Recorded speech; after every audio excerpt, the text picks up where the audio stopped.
नमस्कार दोस्तों, मैं हूं दिनेश किवोरा। स्वागत है आपका इस कार्यक्रम में।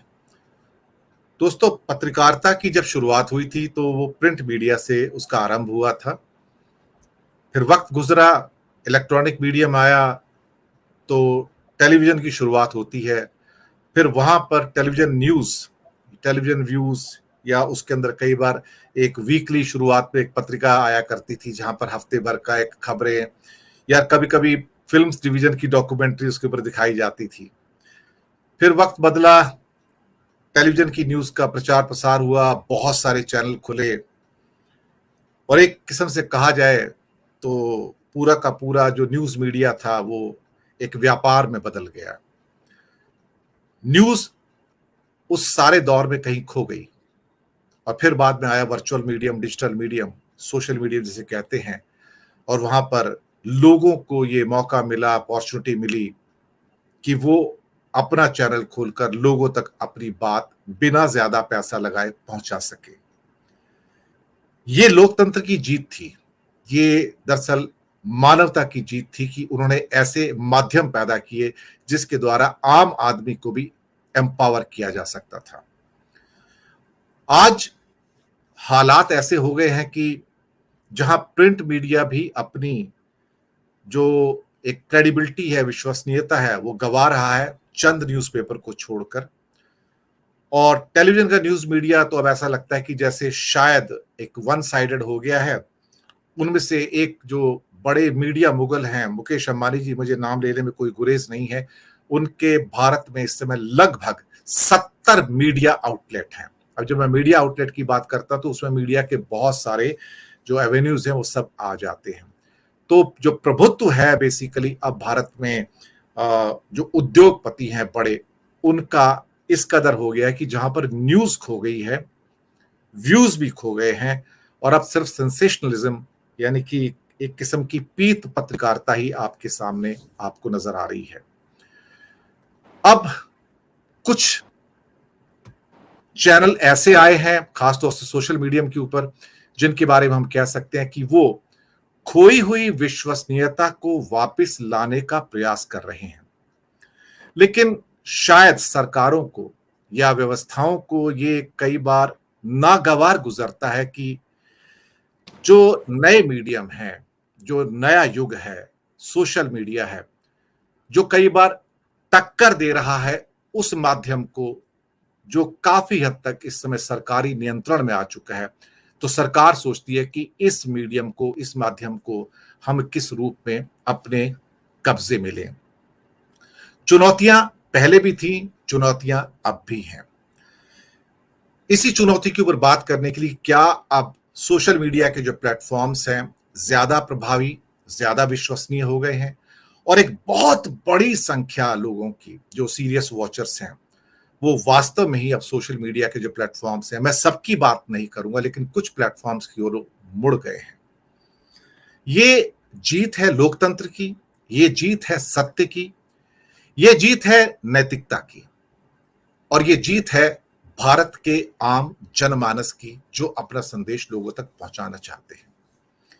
इसी विषय के ऊपर कि क्या अब सोशल मीडिया के चैनल्स ज्यादा प्रभावी और विश्वसनीय हो चले हैं, इस पर बात करने के लिए जो विद्वान हमारे साथ मौजूद हैं उनका मैं परिचय आपसे करवा देता हूं। हमारे साथ हैं आज डॉक्टर प्रकाश हिंदुस्तानी जी, जो मध्य प्रदेश से हैं। उनका भी अपना एक चैनल है। आपका बहुत बहुत स्वागत है। वरिष्ठ पत्रकार हैं और सूक्ष्म पकड़ रखते हैं। हमारे साथ हैं दीपक शर्मा जी, जिनका यूट्यूब चैनल पूरे भारत ही नहीं बल्कि पूरे विदेश में फेमस है। स्वागत है आपका, बहुत बहुत आपने समय निकाला, आप हमारे साथ जुड़े। इस बीच कुछ और मेहमान भी हमारे साथ जुड़ेंगे, उनके भी हम व्यू पॉइंट्स हैं वो लेंगे। दीपक शर्मा जी, मुझे मालूम नहीं आपके पास कितना समय है हमारे साथ रुक पाने का, तो मैं सबसे पहले आपको ही आमंत्रित कर लेता हूं। और बीच में संजय शर्मा भी आ रहे हैं थोड़ी देर को, तो शायद वो ट्रैवल कर रहे हैं आज कहीं, तो बीच में रुक के 10-15 मिनट को शायद जुड़ेंगे हमारे साथ में। सोशल मीडिया का बढ़ता हुआ प्रभाव और कुछ चैनल्स की बहुत बढ़ती हुई विश्वसनीयता, जिनमें से आपका भी एक चैनल है, प्रकाश जी का है, और एक छोटा मोटा चैनल आपके इस मित्र का भी है जो आपके सामने इस समय है। तो कहीं ना कहीं सरकार के मन में डर है ये डर किस किस्म का है और ये नकेल कसने की तैयारियां क्या है? इस पर आपकी एक टिप्पणी चाहूंगा, दीपक शर्मा जी। जी। नहीं, बोहरा साहब आपने एकदम ठीक कहा कि सरकार डरी हुई है, सरकार घबराई हुई है और सरकार को समझ नहीं आ रहा है कि गोदी मीडिया पर, सरकारी मीडिया पर, या आप यूँ कहें कि जो हमारे देश की मुख्य धारा की मीडिया है, उस पर जितना फ़ोकस किया मोदी सरकार ने, मोदी के मंत्रियों ने, मोदी के सूचना प्रसारण मंत्रालय ने, आज उसको उसका इतना डिविडेंड नहीं मिल रहा। उसकी वजह क्या है कि पिछले कुछ सालों में, और मैं कहूँगा टेक्नोलॉजी के आधार पर, जिस तरह से डिजिटल मीडिया ने ओवरटेक किया है सैटेलाइट मीडिया को। मैं सैटेलाइट मीडिया प्रयोग कर रहा हूँ क्योंकि जितने भी चैनल्स हैं, ये सब सैटेलाइट चैनल्स हैं। चाहे आप आज तक ले लें, इंडिया टीवी ले लें, तकरीबन देश में आज भी जो एक्टिव न्यूज़ चैनल हैं मैं जिनको लाइसेंस दिया उसकी बात नहीं कर रहा हूँ, 125-150 चैनल हैं, रीजनल और मुख्य धारा के अंग्रेजी हिंदी भाषाई चैनल हम मिला लें, सब के सब सैटेलाइट पर रहे। लेकिन मोदी जब आए हैं 2014 के बाद, तेजी से मीडिया की टेक्नोलॉजी बदली है, प्लेटफॉर्म बदल गया है, व्हीकल बदल गई है, और आज की तारीख में जो डिजिटल मीडिया है, निसंदेह वो सैटेलाइट मीडिया से कहीं ज़्यादा आगे है।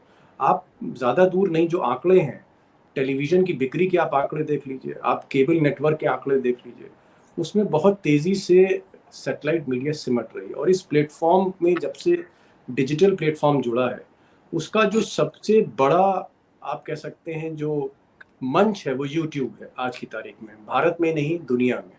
और यूट्यूब में जिस तरह से ब्लॉगर्स आए, जिस तरह से पत्रकार आए, जिस तरह से संजय शर्मा जैसे चैनल आए, इस तरह के जो चैनल वहाँ पर मशरूम किए और उनको जो रिस्पांस मिला, और मैं यूँ कहूँगा कि गोदी मीडिया की जो स्पेस है, एडिटोरियल स्पेस, उसको अपने एंटी इस्टेब्लिशमेंट एडिटोरियल पॉलिसी से कह लीजिए या नज़रिए से कह लीजिए, डिजिटल मीडिया में जो प्राइवेट चैनल्स हैं, जो नॉन मेन स्ट्रीम चैनल्स हैं, उनको ज़्यादा इम्पोर्टेंस मिली। उसकी वजह ये है, मिसाल के तौर पे आपके दर्शकों को मैं बताना चाहूँगा, जैसे आप आज तक का एग्जाम्पल लीजिए या आप इंडिया टीवी का एग्जाम्पल लीजिए।